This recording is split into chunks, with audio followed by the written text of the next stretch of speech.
So tell us a little bit about yourself and your life's journey to where you are now. Well, it's been a long journey, fortunately. Lucky me. But it started in a very peculiar way, in the sense that here we are in New York City, and how thrilled I am to be here. And in my early years, I didn't think couldn't possibly imagine being here with you today. Because there I was, born in Romania, just as the Second World War started. And I was a little tyke when my father got arrested. And he was a Romanian, married to a Romanian gal, but he was working for Standard Oil of New Jersey on the Ploiești oil fields. And Ploiești oil fields were the Saudi Arabia of their time. And the Germans, of course, coveted that. And so they came to Romania pretty darn quick. And much of the German war machine ran on the Ploiești oil fields oil. Dad was, of course, was representing the owner, the Allied guys, the Americans. So he was thrown to prison, and so there I was, about 2 years old. Dad was in prison. My mother stayed in Bucharest with my father, and I lived with my parents, my grandparents, I should say, during the war years. So that was a long way from New York City. And then it just kind of snowballed from there once the war ended, right? And then the government in Romania changed. And things changed again in your life radically. Yes, they did. But I must say, between the end of the war and the communist takeover, we had a good year and a half of blissful joy, reunited with our parents. And that's when I learned how to ride a bike and do all kinds of other good things that a 5-6-year-old would love to do. And it was joyous. But then my parents came to New York to see the headquarters of ESSO was 30 Rockefeller Plaza, just a few blocks from here. And just as mother and father were in New York, and we were in school in Romania because it was January in 1947, that's exactly when the Iron Curtain came down. And now, my father turns out to be the enemy of the people. He's a dirty bourgeois capitalist imperialist. I think those were the terms used by the communists. And if he would have come to Romania, or my mother, they would have been arrested and killed, for sure. For that matter, they arrested, over time in the early years, about 200,000 to 300,000, something of that order of magnitude, intellectuals, leaders, business leaders, politicians, religious leaders, anybody they could foresee as a potential threat were sort of taken away and eventually killed. But they learned from the Germans, no gas chambers, no fingerprints. They made most of those people, they put them to work on various projects outdoors, digging canals, bridges to nowhere, that kind of thing. Didn't close them very well, didn't feed them very well. So within a couple of years, they were all gone. My grandfather, by contrast, was arrested. He was almost 80 years old, so they couldn't very well take him to put him in a camp. So he was arrested, and it was a surprise to him, actually, because he was one of the good guys in Romania. He was a former governor for much of Transylvania. He had helped enlarge Romania to the size where it is today, enlarge it by about a third in terms of geography. And he was a man of the people. I remember walking down the streets with Grandpa holding his hand. And in those days, a man walking down the street would wear a hat, a fedora hat. And men would just tip their hats to Grandfather, and women would bow. He was respected and beloved by everybody in this town. And yet, the same kind of people came up in the middle of the night They're now part of the secret police. Got arrested him, ended up in a prison, and eventually they forced him to scrub the floors in his jail. In a jail, by the way, I should say, that where I took my grandchildren and my wife and my son to visit that prison. And the story has it that while he was scrubbing the floor, a guard, for whatever reason, decided to kick him in the face until he died. So that is the first expression of the communist regime up close and personal towards us. Shortly thereafter, we were arrested, taken towards the Soviet border, Romanian-Soviet border. We found a new home. The new home was a small room that they took from a private house. They had a room, they took the room. They put a bunch of hay, that was our bed, and about 6 o'clock in the morning we went to work. And then we came back about the same time at night, about 6 o'clock at night, heavy labor. I was cleaning sewers for a number of years. I was little enough to be able to climb in those underground pipes. And then I graduated from that to dig holes for telephone poles and all kinds of other things. Work on high tension wires. And that was going to be my life. And it wasn't even good or bad. It just was. And it was my brother, myself, and our grandmother. And that's when I began to obsess about the nature of evil. Why? Why do people do that? Why did people have to do that to two kids? Of course, no schooling. A few, every other month or so, what they call interrogations. They were really brainwashing sessions to tell us how awful our parents were, how our parents deserted us and left us in this miserable place. Who put us in this miserable place? Logic wasn't necessarily important to them. There we were, you know, without a logical way out. But for me, a little kid from ages, was probably about 9.5 or so, 10, when we got arrested, to about 15. And I was not fatalistic about it. On the contrary, I decided in my own simplistic, childlike mind that I would prove to these guys that through hard work and dedication, that I could, my goodness, I was going to work as hard as any man around me could, that I could earn respect and trust of these people. It was, of course, incredibly naive, but it sustained me. It sustained me. And I had a very simple model, a spiritual model, because my grandparents were very spiritual people themselves. And I really saw the world in white hats and black hats, the good guys and the bad guys. And the faith at that time was very simplistic. The good guys were going to win in the end. And I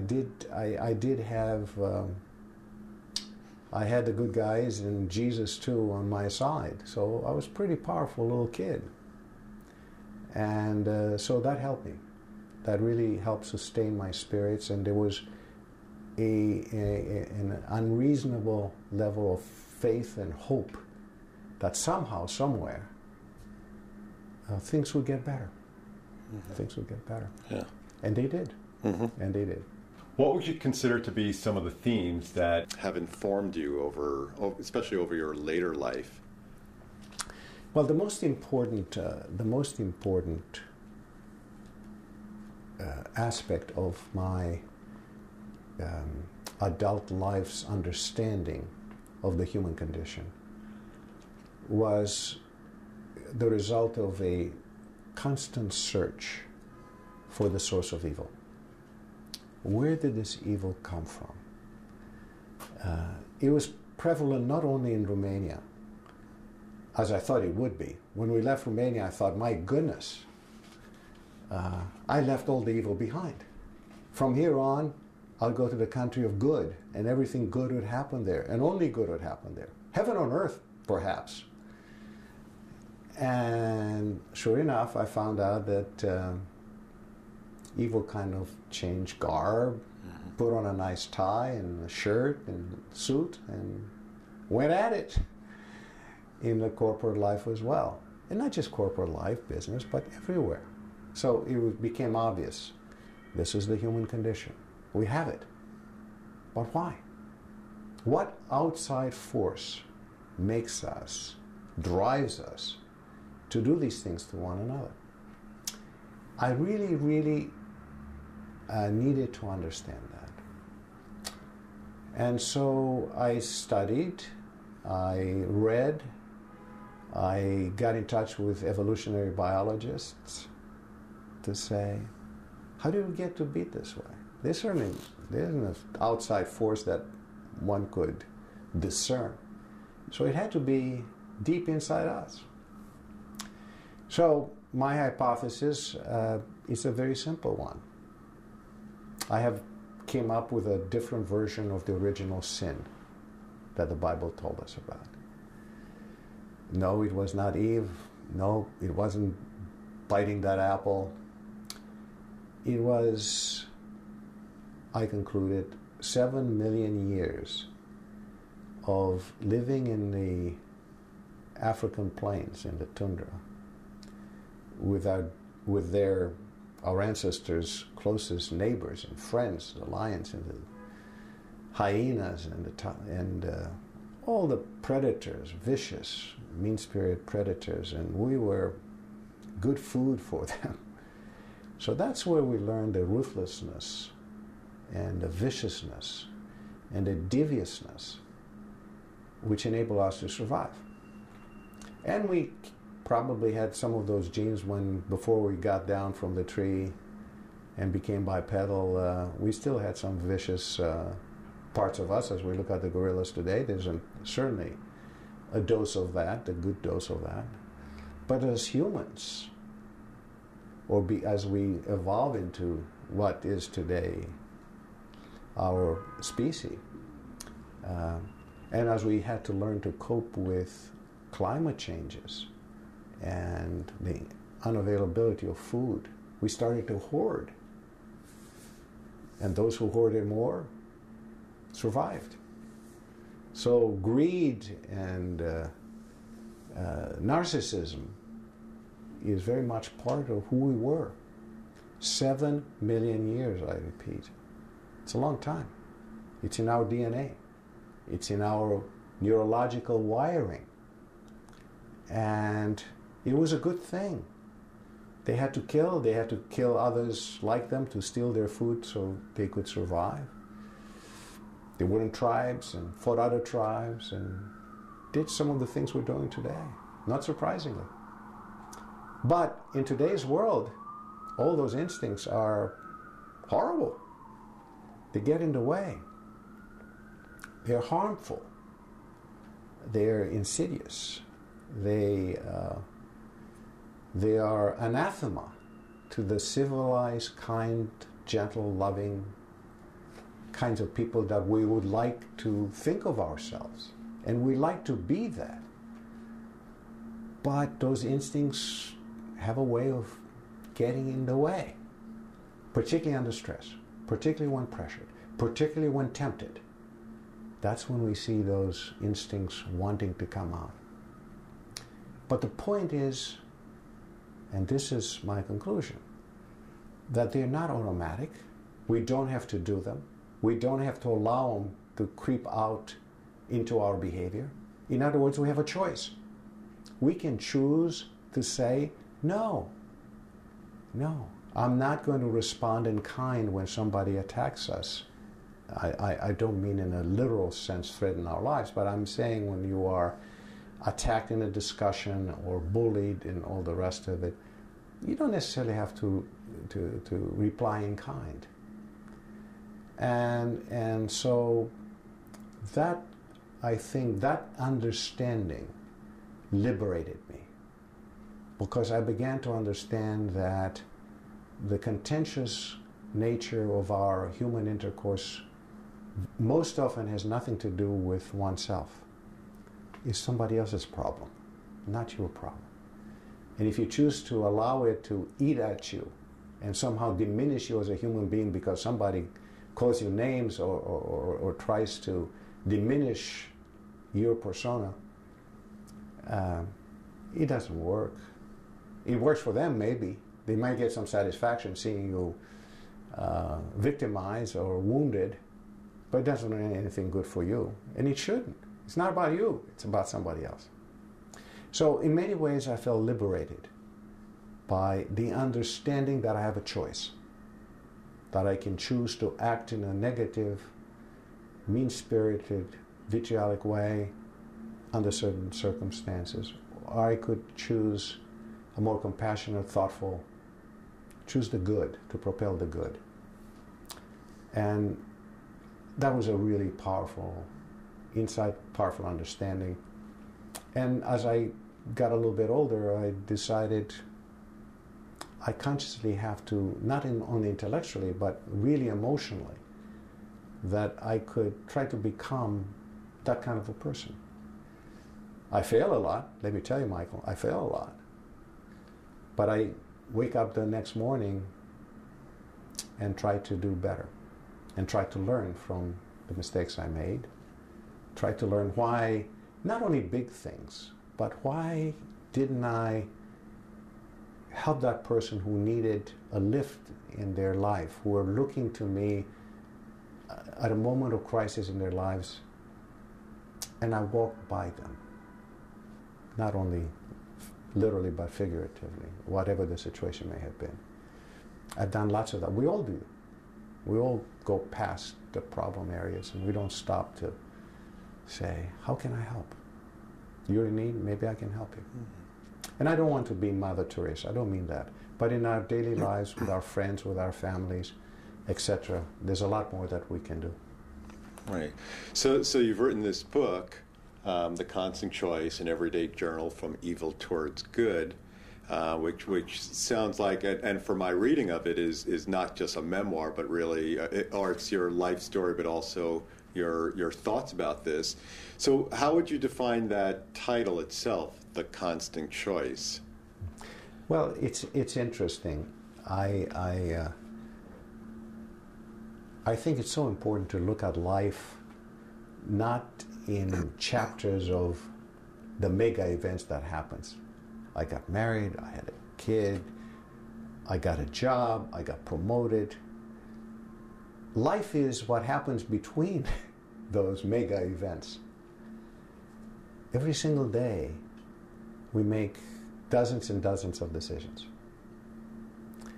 And the constant choice is really intended to say that the ability to choose the good has to be a conscious, minute-to-minute almost, deliberation with oneself. Because only if you carry those not only big but mundane tasks of everyday life with thoughtfulness and consideration towards the other. And that's the key. The key insight to joy, to happiness, to fulfillment is the ability to sort of transcend oneself and put oneself in the other's position. Whoever the other is, there's always another. I've never seen anybody happy who looked at himself and said, I'm going to be happy. I'm going to eat bonbons and drink the best wines, and boy, am I going to be happy. It doesn't work that way. Happiness and joy, I think has been written ad nausea, only comes when you do something good for somebody else. Even at the sacrifice of something within yourself. And yet you get fulfillment and joy when you are able to help another human being. So those kinds of choices are constant in our lives. And that's what the book is about. Trying to say, if I understand where evil comes from, I can diminish it. if I know that within us lies compassion and goodness, and that there is this force of good in the universe, and I want to choose to align myself with that force on faith, then that's the choice I would like to make again and again and again. And as I said, Mother Teresa maybe did it right. I'm just an average Joe human being. All I can do at this stage of my life is to try. And what made you decide to write the book? It sounds like it was a burning question, perhaps, long time based on your own background. So was it something where it culminated at a point where you said, I need to get my ideas down on paper? I think I was motivated importantly by two factors. Yes, there was a sort of smoldering volcano within me to say, I have really come to understand this and I want to share it. And at the same time, we're looking here, particularly in this country, at the human condition sort of going awry. In my years in this wonderful country that has been so good to me, in fact, I'm here because President Eisenhower decided to help me get out of Romania. I got traded for a couple of Russian spies, or whatever. There were no records kept. I have no idea who I got traded for, but I got traded for somebody, and here I am. But, you know, no matter how much I have seen outside of the Romanian evil, America has always been, on balance, the country of mostly good. Yeah, there are problems, there's crime, there's this and that, there's evil in the world, and certainly here. But I always felt that the good guys were winning, that the spirit of goodness was affecting most of the citizens of this beautiful country. And in the last dozen years or so, I feel that the tide is turning the wrong way. I look around what's happening in all spheres of our existence. Start with the government. The contentiousness, the acrimony, the viciousness, the lying, the cheating that exists in our government today is terrifying to me. And they are the exemplars, right? They are the leaders. They are the role models for the kids, for the next generations to learn from. This last election in the primaries were just simply awful. And saying, as most of us do, oh, that's just politics, is not good enough. I say, stop, tilt, enough. Come on, already. We have a choice to make, right? And the same thing we see in other institutions around, some religious institutions. It's not the issue with a fundamental creed and faith that they expound, but the way the institutions behave is terrifying. They turn their heads and all kinds of horrible stuff is being inflicted, particularly on the vulnerable and the defenseless. And that's not good. And yet it's acceptable, apparently. There are not people in the streets saying, this is wrong. Not only repent, change. It's not happening. You know, just a couple months ago, there was a young man from a wonderful high school in New York City, Stuyvesant High School. It's one of the finest high schools in America. Fabulous kids, they get into the best schools in the country. And he said publicly, he was quoted in the newspapers, 80% of my classmates cheat. 80% of my classmates. Not just those ones who really are desperately trying to get into a good school, or any school for that matter. No, the best and the brightest cheat because they can. And that's okay. And if you look, as I said, if you look at the institutions, if you look at government, if you look at all kinds of leaderships, the families are too busy single homes. There's no conversation or discussions, or not enough, with the kids about what's going on in the world. The world is getting to be much more complex than it's ever been. So all those factors putting together are conspiring to make it very difficult for the good to bubble up to the top in our lives and to control our destiny. And so I say, I'm just one little piece of sand trying to do my little bit. And the good news is there's lots of people like me doing their bit, doing their thing, living their lives, writing books, making movies, writing articles. And there you are, Michael, too. That's what we're talking today. Because we share this vision, we share this concern that, you know, it's up to us.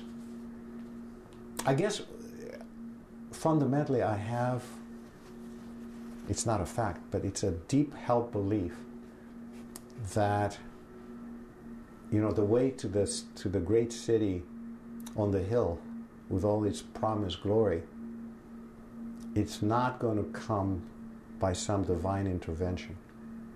It's going to come through our actions. We have to get there. Our children, their children, for thousands of years, maybe longer, who knows. But it's up to us to push the ball forward so we can get there.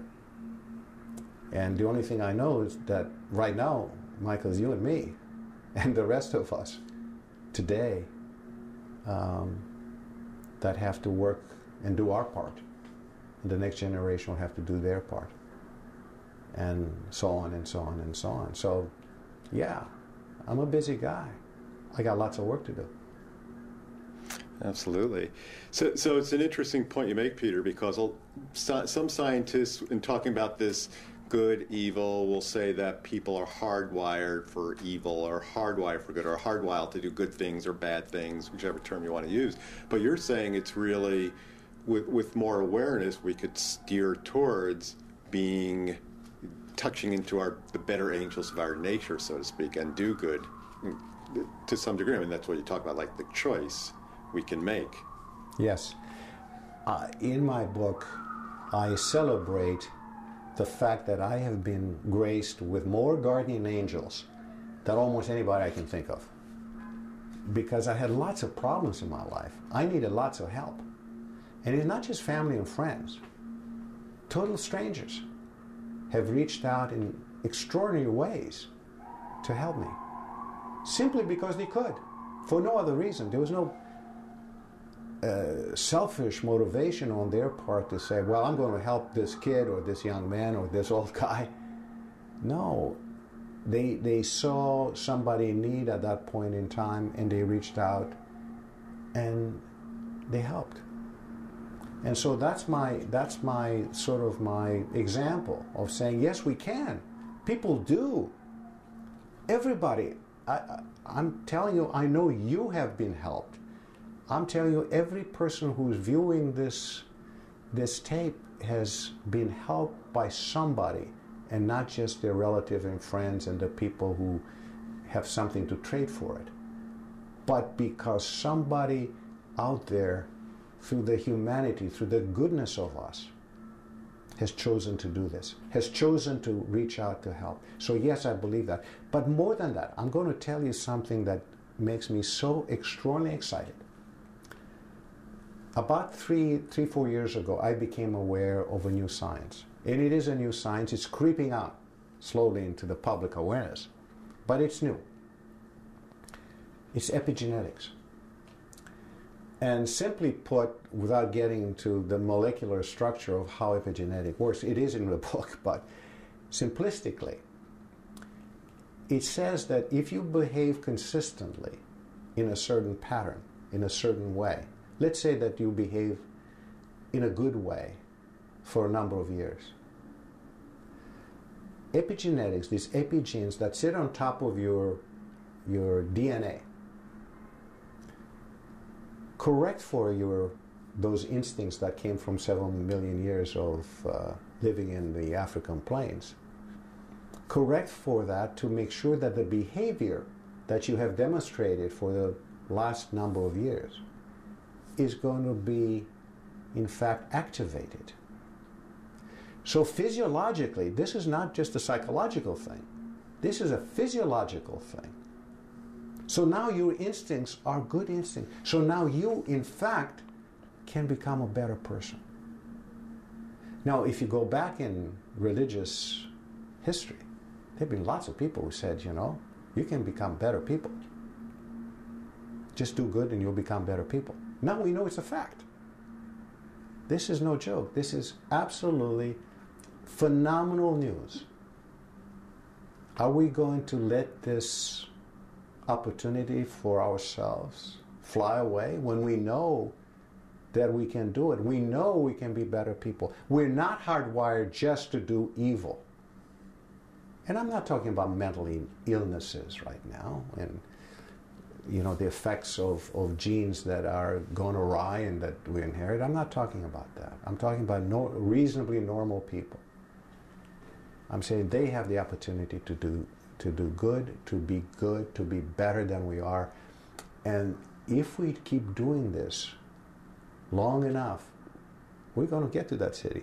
We're going to get to that city. So no, we are not wired to do evil, period. We can choose to be better. We can choose to do good. We can choose most of the time. And again, we are humans. We're not perfection machines. That we're not wired for. We have all these other instincts, so all we can do is try and do our best and declare victory on that. Right, and so as you say, if we, by epigenetics, if we kind of carve that path, carve that neural pathway, that mind-body pathway that is created by doing that, it becomes a habit, becomes a regular way of being, way of life. That's right. So that's right. That's what we have that opportunity to do, each and every one of us. More than that, we pass this on to the next generation. That's been proven. So not only is it something that we can delight in, but we have the opportunity, in fact, to create a next generation of better people. And this is exciting stuff. And here's the cultural aspect of it that is broader. We are driven. We, humanity, is driven not only by us as individuals, driven by the culture that is being created around us. And I'm a great believer that science and knowledge can help improve our lot, can help drive certain behavior. And it, as we know, it has. And I think new insights, new understanding are critical to see that the evolution of the human condition is going to be driven by our individual collective acts, but also by a culture which permeates, that's going to say, this is acceptable behavior, this is not. And so I am hopeful of a conspiracy here between knowledge, understanding, and the advancement of the human condition. That those things together can form a pathway where the opportunity for the good is turbocharged. Mm-hmm. Now you had said to me on the phone that you were most interested in human potential. So and we had a little bit of email conversation about that too. So I'm wondering how you define human potential. It sounds like you talk about like the evolution of the human spirit or the person itself. Yes. So I'm just wondering how you Yeah. define that. Well, I believe that the human potential is really determined by the ability for us to reject the original wiring in our DNA. We chatted earlier a little bit about the original sin, and you know, I really see it metaphorically so clearly that we have to overcome that, and we have to overcome and can overcome. This is the amazing thing. It is possible for us to overcome our tendency, our negative tendencies, and turn towards the good. This is possible, and lots of people are doing it, have done it, and we can do it again. And this is without the reason that I say the human potential is the key driver in this fashion is that without us choosing to do good, the gestalt, the culture, cannot evolve in a positive way. Science can't convince us of anything if we don't choose to accept that we must change our behavior. If our behavior doesn't change, nothing good can happen. I don't care how majestic the science is. I don't care how miraculously we can communicate with each other. We can fly to the furthest stars in the universe. All of that is for naught if we as humans cannot elevate ourselves from what we were in the African plains to a better condition. All of this knowledge, all of this investment, all of the accoutrements of splendor and life will continue to make us grossly unhappy.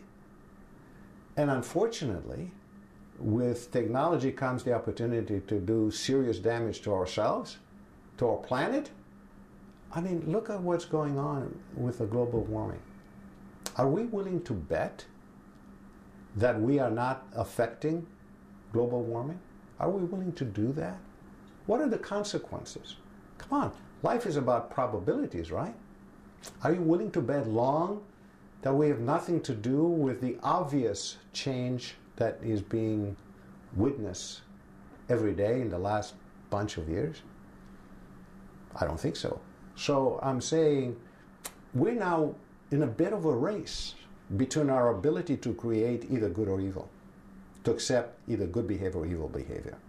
And if we kept saying, you know, Uncle Charlie at business is a real jerk, he's a bully, he harasses, he demeans people, but that's just Uncle Charlie. Deep down, he's got a good heart. If we choose to accept that kind of behavior forever, where are we going to go? If we say an eye for an eye, a tooth for a tooth, with a few nuclear bombs or suitcases in our hand, where's that get us? So we got to move here. Time's not on our side. Right, and you use the word tribalism in your book, and you talk about bring up the African plains, not only the African plains, but you talk about how it relates to politics or the way this polemics where people just hold on to what they believe. So climate change, where people deny it for interests, for not thinking of the greater good. So when you talk about tribalism, then that's what you mean, I assume. Completely. Again, tribalism is, it can also be good. We can have good tribes. Hello? We can have good tribes. I'm all for that. But when I look at much of what drives the rejection of climate change is usually self-interest. I'm in business, some businesses that will affect me negatively if we take aggressive action. So the lobbying power and the monies that are flowing against this is phenomenal. And yes, again, because we are choosing not to look at the other. Democracy cannot exist without a human evolution towards the good, because democracy demands that we subjugate some of our rights as individuals towards the common good. That's what democracy means, right? So the strength of our democracy depends again on the evolution of the human potential. And if we regress, as we're beginning to behave right now, we're diminishing democracy. What are we doing? We're gerrymandering the definition of a state or an electoral voting sector. Why? Because we want our tribe to consistently win. That's not democracy. Right now, in this country, give or take a few percentage points, 80% of the country has totally safe, in other words, tribally owned seats in Congress. I say those are the kinds of things that worry me.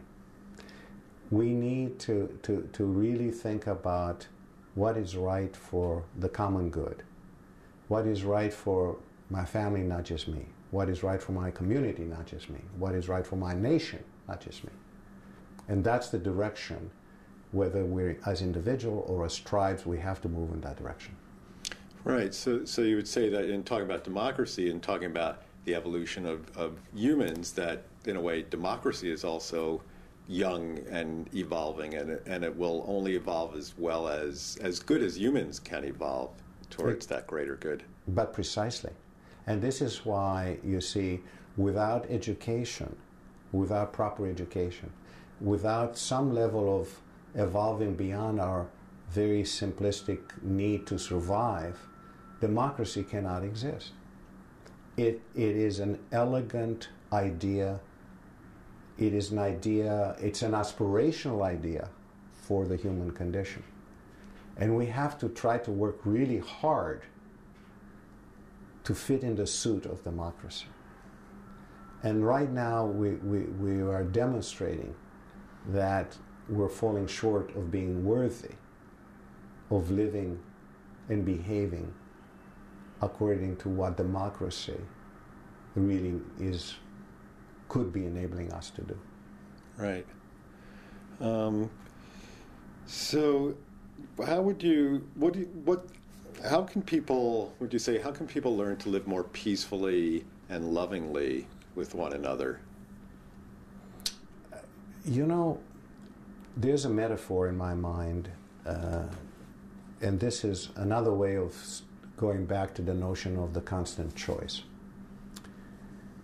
And I think of it the way an Olympic athlete prepares himself or herself for those 10 seconds or for that one jump or whatever their sport may be. And they practice 6 to 8 hours a day for years to be able to do their best at that single moment. It's kind of frightening if you really think about it. There you are in a gymnast, and you have to make this 2-minute routine sparkle without error, or make this somersault over the bar flawless and with twists and turns and this and that. But the only way you can ever do it is to practice it again and again and again for years and years and years and years. And you see where I'm going. If you want to be better, if we want to evolve to have a more peaceful relationship with other human beings and with other nations, we've got to practice this on a daily basis. So that's why a constant choice of the good is so essential. We cannot make up our minds one day and say, okay, from this day forward, we're just going to be terrific people. You can't do that. You have to practice at that. So it starts tomorrow morning, and you keep going throughout the day, again and again and again and again. So that's the only way we can get ourselves to that position where we can really make a difference in the world. Yeah. So would you say a lot of people who are concerned about what's going on and sensitive to things feel a lot of pessimism and despair? If you were the one talking to them, would you recommend, that kind of behavior or attitude or way of thinking as a way to be more hopeful? Oh, absolutely. Absolutely. I would also advocate the courage to do some of these things. It means sticking your neck out, for God's sakes. You all of a sudden you're not going to be seen as the normal guy. Why is Michael doing this thing? Why is he taking on this kind of behavior? Is it his business to do that? Goody two shoes, not attractive. Come on, it's not cool. So again, it's complicated. We have to evolve where good works are being rewarded, recognized as being good, and acts of aggressiveness and so forth are being viewed as for what they are, acts of evil. And by evil I mean deeds that harm other people. That's an evil act. That's what my iPhone says. Acts that harm other people is an evil act. And look in schools and so forth, the kinds of things that are going on in schools, often the cool guys are the guys who are less thoughtful, less considerate, Often guys looking down at girls and women to say, well, if I can put you down, I'm cool. Not good. Not good. That's what we have to evolve from. That's why culturally it's so important for us to combine the drive towards the good evolution, from, let's say, an evolution towards the good, and marry that with a culture that supports that and in fact drives that goodness deep into culture to millions and in fact eventually to billions of people around the world. Yeah, and I think, by doing that, it gains its own momentum, it gains its own trajectory, and more people, as we look to others who may be the ones to speak up and sound off, that we can be inspired to do it. All of us can do it too. Right.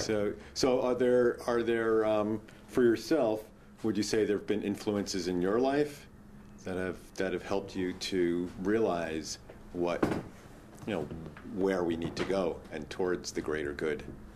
Yes, I have certainly been influenced by mentors, by teachers, by role models, by so many people. Stories, you have to look for them nowadays in our culture. You have to really look deeply into at midnight on the television, not in prime time necessarily, but at midnight somewhere you see a story on television that's really the story of something great happening. You also see it, I'll tell you where you also see it, that it's so heartening. Sandy, the storm. It hit New York, New Jersey, Connecticut pretty aggressively. And the outpouring of good from thousands upon thousands of people to help those in need around the shores particularly has been miraculously wonderful. And it's been talked about again and again. We can't lose that evidence. We should ask ourselves, how come? They're not our friends, but we're all related, aren't we? And people in need begin to understand that. And if we can evolve from just doing it now and again or in a major state of crisis, boy, that would be a terrific thing to do. Mm-hmm. And I think it would be helpful too, we see so much in the media, the news and so on about the sensational, the negative, the people doing harm to others, if we saw more of this inspiration or role models, we saw it in Sandy because it was so evident. But if we see it, and if we learn to look for the good also, because we're in a way so many people are programmed to look for the bad or to think of the negative. So if we can just find a way to kind of flick the switch in our own mind to look for the positive. Well, I think we need that encouragement. It's there. You see, this is the good news is that the examples are there, plenty of them. But you don't see them so much in the press. In fact, many of the headlines are the negative headlines. They're the murders and the mayhem and all the negative stuff that exists. If you go to the movies, you see extraordinary amount of violence that's going on. Now, I don't like censorship. So that's not the solution is not to say, okay, from now on we're going to outlaw all negative, violent movies and all the rest of it. It doesn't work that way. We have to choose to do that. We have to choose to do that. But I'm not heartened by the fact that when I go to see a preview, 7 out of the 10 movies that I see are futuristic and horrific and horror movies and the battles of the apocalypse up in the skies and aliens coming to devour us and the like. It is mind-boggling. So no, we're not seeing a celebration of the good at this point in time. It's not sexy. So apparently it isn't sexy. It only is the only thing that makes us happy, but it's not sexy. So somewhere in there, as I said, the culture and the human evolution and the potential for goodness have to become more aligned. Not by force, but by choice. That's the only sustainable way that we can in fact move as a species and progress. And that's why probably takes, not probably, it will take many more generations of that to get there. But our job is to do our best to set the rails in that direction. And ultimately, I am convinced that we can get there. But we can't say, well, let the next generation do that for us. No, our job's not done. I can't retire, nor can you. I don't care how old we are. We got to keep going until the very last day that we're on Earth. We got to keep working in however small increments, and that's the magic of it. It's not just, saying I need to be president of the United States to do that. I just need to be a good human being, and the tiniest little positive things I can do is okay. It ought to be celebrated. It will add to the whole. And if a good majority of the 7 billion, soon to be 9 billion folks on this planet choose to do that, wow. That's what we have to have happen. Right. So try a little. I'm going to ask you a question that is a little bit of a fantasy, and I'm curious to see how you would see it. If let's say in our lifetimes, our world, humans evolve towards this greater awareness, towards greater good, and it evolved. It reached a critical mass or tipping point enough that we saw it manifest in our various systems and frameworks in our society and structures. So medicine, agriculture, economics, business. So this is the fantasy part. How would you see a world like that operating? And what kind of world do you envision? Well, we've seen the world operate like that now and again, as we talked about in moments of crises. We've seen periods and let's say campaigns that have worked towards the good that are remarkable. go and let's go back to the end of the Second World War. In our lifetime, we saw horrific stuff happen during the war.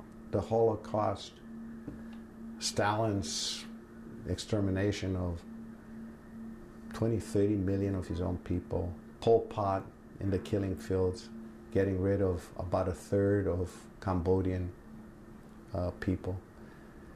Horrific stuff. And yet, there was also the Marshall Plan. And the Marshall Plan was not just an industrial investment plan. It started, in fact, with the need to feed Europe at a time when the weather conspired against Europe at the end of the Second World War, and people were starving. There was no infrastructure to cultivate the land and to be able to bring it to the people throughout the various countries. And this great country, America, in fact, became the supplier of food. And it wasn't just sending food somewhere, but creating the supply systems to get the food to millions and millions of people to their various countries. It was President Truman, and in fact, with the help of former President Hoover, who was a former engineer and a supply chain expert, whom Truman asked, a Republican and a Democrat, working together to, in essence, save Europe from famine. So we have seen what is possible to be done. And, you know, we have seen how many people today live in peace and harmony as families and communities. It exists today. And so it's not a fantasy, Michael. It's not a fantasy. It can happen. But we need to create the conditions for that to happen. We need to make sure that instead of simply just using force and investments in weaponry and so forth, that investments in education, investments in bettering the human condition in healthcare and so forth throughout the world will help get us there. And it's not easy, and it's not simple. And, you know, it is an evolution. It is going to take time because not everybody is on the same pace and on the same page. And so we have to help bring the fundamentals to bear before the fantasy can become reality.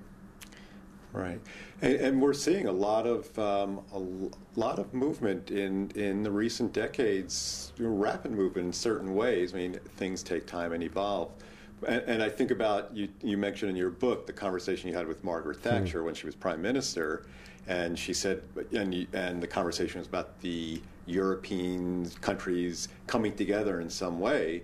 And she said, "There's no way. Europe has been feuding, however you write it. You know, they've been feudal states for centuries, as we all know, and then somehow the Europeans, against Margaret Thatcher's beliefs, came together. And this year they were awarded the Nobel Peace Prize, which I think is a really astonishing achievement in our movement towards being better humans, more human." Yes. That in fact that we can go towards a common good. Look, we're being tested. We can't declare victory even in Europe today. But we're making progress, aren't we? This is your point. And I like it, and it's a good one. That it is possible for us to make that kind of progress. And so that's why I'm optimistic. That's why I'm fighting as hard as I can, and that's why I think you are too. And that's what it's going to take. Across the world, people doing their thing, leaders being able to foster the courage to say we're not going to be driven just by total self-interest, and that we are going to take care of the weaker and the more vulnerable than we are, and try to make a difference. Right. So Peter, what is next for you in this life journey, and where your beliefs stand. Where are you now? What direction are you going? Well, the most important thing for me is tomorrow morning. Tomorrow morning I've got a job to do. And it's not going to be easy because challenges come at one very fast with extraordinary complexity associated with the rapidity of change. And so I know I'll face lots of challenges. But then I'm also capable to grow. And so I'm quite optimistic that my ability to develop myself, to push myself constantly, to make those kinds of choices are the most critical ones. And that to me is as long as I do that, then along the way I'll find lots of opportunities for me to make a contribution for all of us. The opportunities are there. The need is humongous. So there's no shortage of need to reach out and helping people and do things for people. And I don't have a 10-year plan for myself. I'm perfectly content to move day by day, hour by hour, do the very best I can. I know the windows and door open for me. They have all the time. They will continue to be there. I just have to be prepared. So when those opportunities show up, that I have the competence and the energy and the skill to take advantage of it and try my very best in my truly humble way to do some good. Oh, that's outstanding. And so if people want to know more about your work, your book, what would be the best way to learn more? Well, short term, the best way to learn more is to either go get the Constant Choice, not just get it, please read it. Getting it will be fine, but that's not the important thing. The important thing is to read the book. And I should say one thing about this book. It is not my journey that's important. It is intended to stimulate. It's up to each and every one of us to find their path, not my path, their path, and to question and to challenge oneself until you get to a point where you say, I get it. I'm now satisfied that I know the direction in which I should go. So the Constant Choice is one, or go to my website. You'll see lots of blogs about good and evil, lots of demonstration. I try to celebrate the good. I try to point out where the problems are. So you can get to, through my website, you can get to my blogs and subscribe. And that website is... The website can be reached either through my name, Georgescu, or you can go to The Constant Choice. Either way, you'll get to my website, and there's lots of things that I write. I also write through the Huffington Post, and you can find me tweeting as well.